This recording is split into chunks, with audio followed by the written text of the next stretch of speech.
মুখ্যমন্ত্রী বলেছেন যে মানুষের স্বার্থে আমি পদত্যাগ করতে রাজি আছি, ওরা হচ্ছে চেয়ার ফালতু ড্রামা। মুখ্যমন্ত্রী পদত্যাগ করবে, ওই জন্য কালীঘাট থেকে নন্দীগ্রামে লড়তে এসেছিল, আবার হেরে গিয়ে তারপরে শোভনদেব চ্যাটার্জিকে জ্যান্ত লোককে পদত্যাগ করিয়ে মুখ্যমন্ত্রী হয়েছে পিছনের দরজা দিয়ে। এই মুখ্যমন্ত্রী পদত্যাগ করবে বলছে, ওরা বিচার চায় না, ওরা ছায়াকে বিশ্বাস করে না। এই মুখ্যমন্ত্রী পদত্যাগ করবে।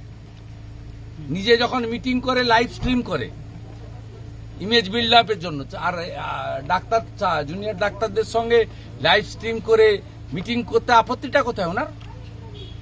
মুখোশটা খুলে যাবে না? ডাক্তার এসপি দাসকে দিয়ে যা করেছেন স্বাস্থ্য দপ্তরে চুরি চামারি সব বেরিয়ে যাবে।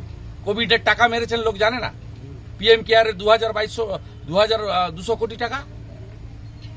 আপনার এক্স সিএস রাজীব সিনহা, মহুয়া ব্যানার্জিরা কি চুরি করেছে আমার কাছে সব কাগজ আছে। কিভাবে লুট করেছে। আপনার যিনি ভাইপো আছে তার শালিকার নাম মানেকা গম্ভীর, তার স্বামীর নাম অঙ্কুশ অরোরা। ওদের ফ্যামিলির 5টা কোম্পানি মেডিকেলে সাপ্লাই করে। পবন অরোরার কোম্পানি, অঙ্কুশ অরোরা, প্রেমা অরোরা। আমার কাছে কাগজ আছে, সমস্ত মেডিকেলের সাপ্লাই দেয়। মুখোশটা খুলে যাবে।